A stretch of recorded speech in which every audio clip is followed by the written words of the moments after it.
It is possible to create a chord or triad on each and every note of a scale. So we're going back to C scale. You can tell this is one of my favorites because it helps me to know some things without having to memorize it all the time, because I know that these are all white keys. So let's make a triad on each one. Here's C, so I just stack some thirds. So that one is some type of a C chord. This one, these are my diatonic steps, by the way, meaning one letter right after the other. So this is some type of a D chord because the root is D.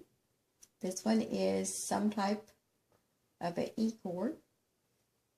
What's this one? F, G, A, B, and C. All right, so I've just made a triad on each note in C scale. Here's my scale: C, D, E, F, G, A, B, C. And I have no sharps or flats because there are no sharps or flats in C scale. Remember, they're just here on white keys. All right. Now, what quality is this one? C to E is 1, 2, 3, 4 semitones. When that happens, I have a major. So this is C major. So I'm just going to put a C, which means major. All right. Now let's look at D, F, and A. D, F, and A. How many degrees, or semitones rather, from D to F? 1, 2, 3. Well, when we have 3 semitones on an interval from here to here, it's minor. So this one is D minor.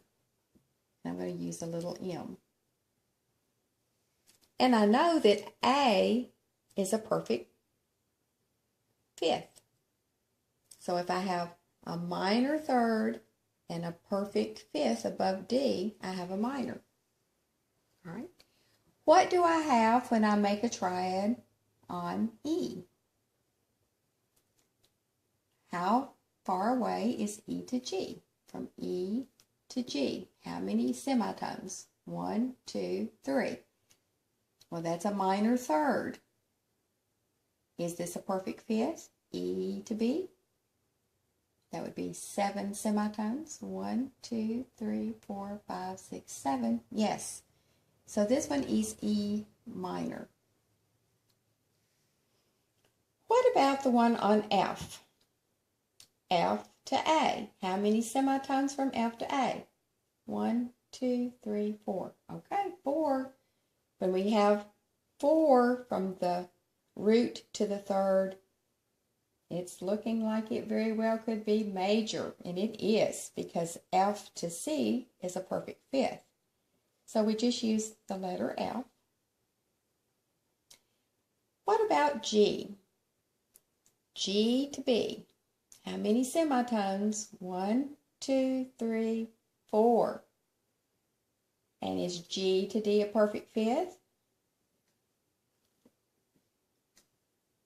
1, 2, 3, 4, 5, 6, 7. Yes. If I have a perfect fifth and a major third, I have another major chord. So I just use the letter G, which means major. So we have C major, D minor, E minor, F major, G major. What do we have for A?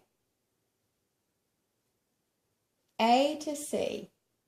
1, 2, 3 half steps. Well, we're back to minor.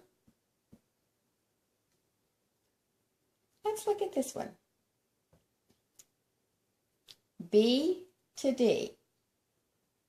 1, 2, 3. 3 half steps. That's looking like a minor. But my question is B to F. And I'm going to come down here and put B because my keyboard's not long enough. How far is it from B to F? Is that a perfect fifth? It has to be 7 semitones to be a perfect fifth. 1, 2, 3, 4, 5, 6. No, it is not. That is a diminished fifth. When that happens, this chord is called diminished. So I'm going to use the little degree sign. And then I'm back to C, which is exactly the same 3 letters here. Now, this is what's nice about the diatonic approach to looking at triads. Diatonic of the scale, major scale.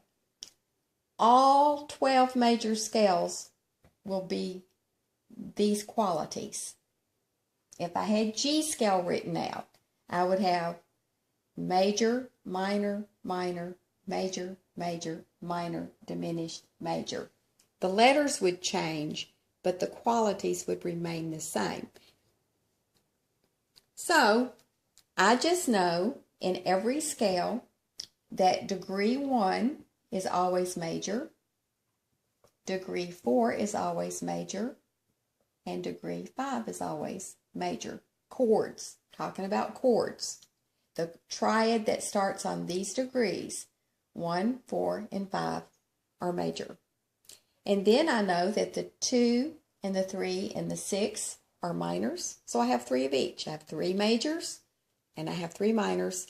And the one that's on number 7 is always what? Diminished.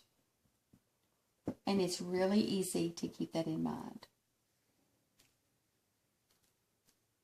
So you have lots of triads and lots of chords now that you can play and make up all kinds of songs. And I hope you'll try that.